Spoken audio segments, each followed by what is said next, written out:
Already, Weather Command 95 calling for considerable cloudiness, cool temperatures, with a 30% chance of brief showers or snow flurries. Low temperature will remain in the mid-30s. We have 39 degrees right now at our studios on Clock Mills Road in Whitesboro. There'll be some widely scattered frost possibly. I think that you've got some very unusual, well, first of all, talented people playing with you, and also the unusual instruments. Yes. Well, yes, it's a combination of both, which in my liner notes, I'm sure that you read the liner notes, didn't you? What I strive for in this album is a new big band sound. Well, I think that you found it. I do too, and I've always loved the harp, and I decided to use a harp in the ballads and that, and it comes through very nicely. Don't you think so? Oh yes, and what is this sopranini sax that you use? It's a little E-flat sopranino. Now, you've seen many of the regular B-flat sopranos, which is very popular today in the big bands. Well, this is about half the size. I see. So picture that, and it's not curved. It's a regular. It's shaped like a straight sax, like the soprano. The only thing is, it's about half the size in length. Oh, what is this? You got a bunch of dwarfs there? You're playing with a midget trumpet too, right? Oh yes. What do you got? Snow White and the Seven Dwarfs there. Hey, but by the same, but from the ridiculous to the sublime, we go into the bass sax part of it now. That thing, but it looks like a cannon. If you've ever seen a bass sax, and they're a very rare horn. You know, it took me 15 years to find one. They are big. Yeah, but anyway, I mean, but they haven't made any in over 30 years. Is that right? Oh yes, and it's a very good sound. I just love the sound of the bass sax, even better than the Barry. They're pretty hard to handle too, aren't they? Well, for one thing, you have to have big hands, just so as your hand go around the belly to touch the ivories of part of the notes. You know, do you follow me what I'm saying? Oh, I'm with you, sure. In other words, it's a wide belly around there, and to get your hand around it there, but if you don't have a big hand, you just can't make it. You need a big mouth too. Oh yes. And plenty of air. Hey, listen, John, in addition to this particular album, are you playing regularly out there? Oh, yes, I'll tell you what I play. I play a lot of the hotels here for conventions and for private affairs. For example, this week I'm playing a public dance down at the Peninsula, which is down Burlingame way, you know, down by the airport here in San Francisco. And it's a very beautiful big ballroom, and we get a very nice group of people, and they all dress very well, and it's a very nice clientele I cater to. What kind of an age group? Oh, I'd say they'd run from 35 on to 70. Well, I'm surprised that even some of the younger ones aren't picking up with your music because... Well, I'll tell you what's very encouraging. And I played this ball last year, and I repeated again this year. Last Saturday night, I played for what they call the Bachelor's Ball. This is the high society thing of these young fellas just coming out of college, and it's like the debutantes. It's the male part of like the debutantes ball. You understand what I'm saying? And you'll be surprised. I didn't play one rock tune all night, and they loved it. Do you play any rock at all? Well, I can play it. To be honest about it, there was a while back when I've had to prostitute myself and play a bit of that stuff. For example, for some young people's weddings, you know, where they demand some rock. But I find more and more that I don't have to do that, which is great for me. Well, I'm finding a lot of the musicians are finding that too. The younger ones coming up, they've played some rock, they like it. They can enjoy it with good musicians that are really having a gas, but they would just as soon get away from it. Yes, well, you see, to me, I like regimentation in the band. I mean, in other words, everybody has to breathe at the same times and everything like that, in which these new bands don't do that at all. I mean, they do their own thing, and I find that you need a lot of regimentation within the sections of following the lead man.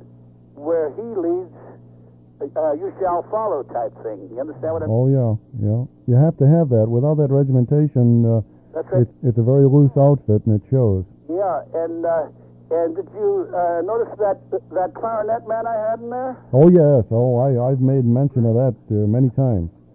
Yeah, you know what? Like I said in my liner notes, I said I put him in a class with Artie Shaw and Benny Goodman, and I do, really. I mean, that's not just a say-so. Incidentally, he can play every one of Artie Shaw's choruses, like from Begin to Begin on to It's Wonderful and all the other famous ones. He made Fantasy. He knows them all note for note, and he sounds just like them. And there aren't too many that can do that. And did you notice that lip slur he makes for a whole chorus? Oh, yes. Huh? Yeah. Listen, how long have you been together with these people? Well, I'll tell you what. You see, I was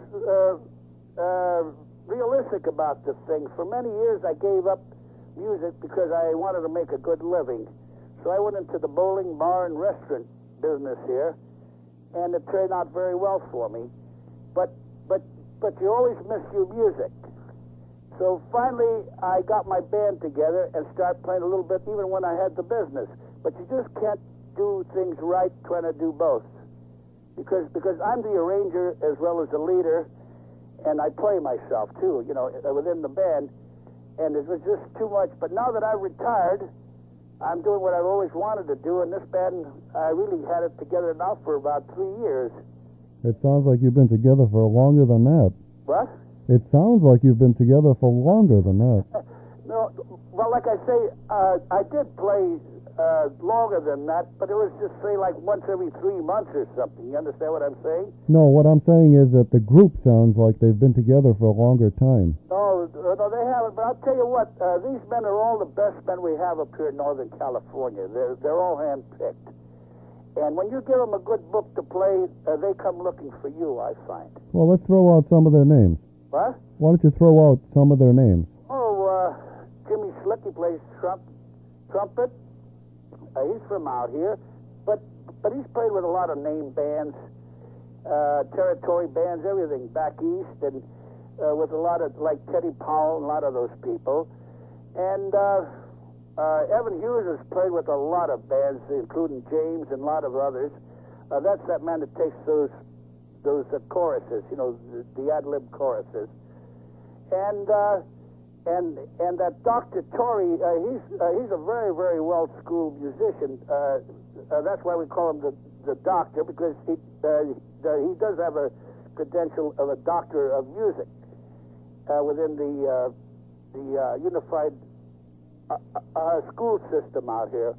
And this Professor Arthur Doherty, he's the head of the whole Conocausta County school system out here. So you can see that I do have some fine musicians in the band that have studied quite a bit, All you have to do is hear the album, you know that. Yeah.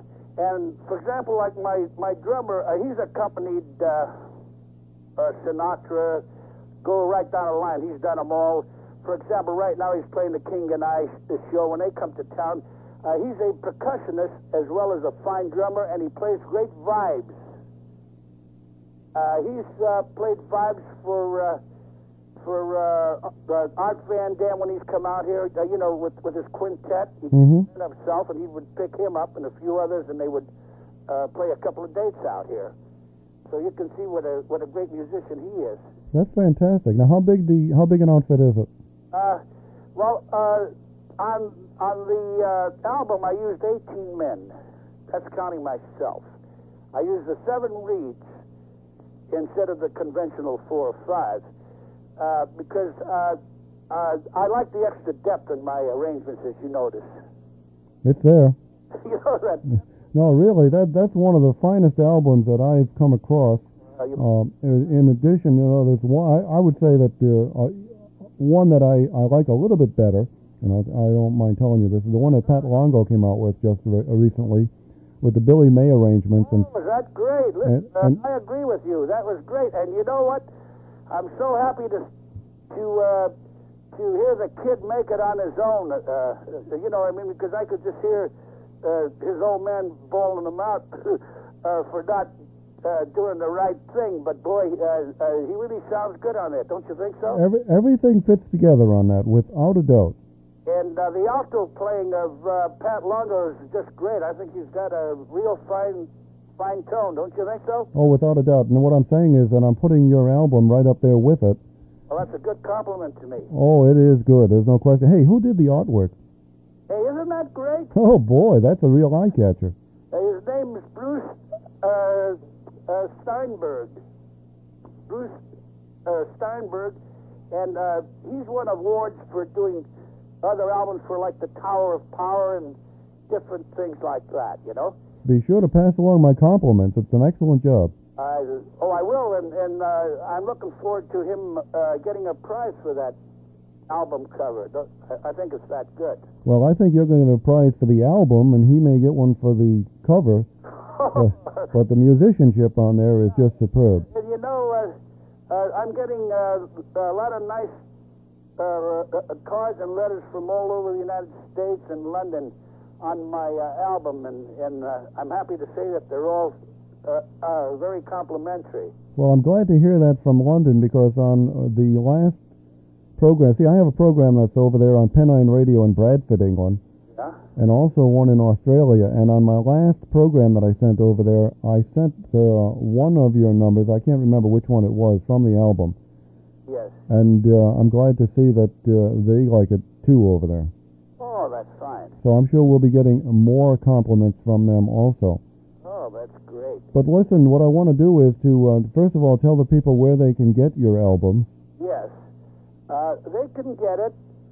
Incidentally, Tower Records, the Tower Record Stores, which is a big outfit out here, but it just goes out as far as Phoenix, Arizona. But it goes up and down the coast into Washington, Japan, and Honolulu. But now they're opening up a new store on Broadway in Manhattan. It's going to be about 3 stories of nothing but records, and it's the biggest outfit we have out here.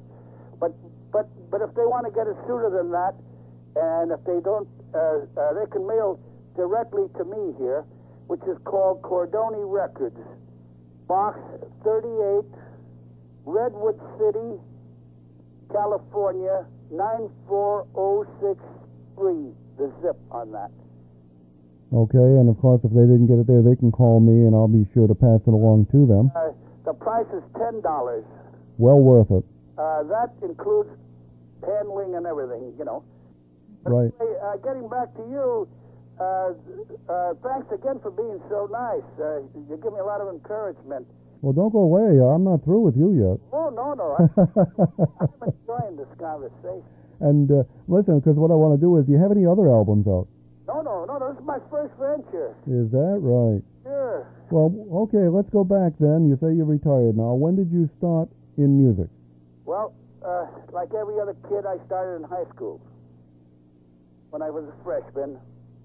And I took a few private lessons from some old Italian teacher, but he taught me the old solfeggio type things, you know, the old rudiment, in which I found very helpful to any young man, because later on, the music is music, whether it's classic or otherwise. It's all close to the same thing. And also, when I went into the service, they found out that I played clarinet, and I used to play with a little group downtown. We used to jam and play the officers' club jobs, so they put me into the Air Corps band, where I got to play a clarinet, and I played the first clarinet chair, the solo clarinet, after playing assistant solo clarinet, and this fine clarinet man from Detroit Symphony showed me a lot of techniques and everything of how to play it, and he was very helpful to me. Also, we had some fine arrangers in these bands, you know, because we had a lot of people from Hollywood that were taken into the band like everybody else, and I was a sergeant while some of the arrangers were just privates or private first class, and so I used to help them with their clarinet playing because they couldn't play too well, even though they could make great arrangements. For example, we had a great piano player that used to play concerts and that, but of course, what good is a piano player out in the parade ground? So I used to help these fellas with their clarinet playing, give them a little lesson.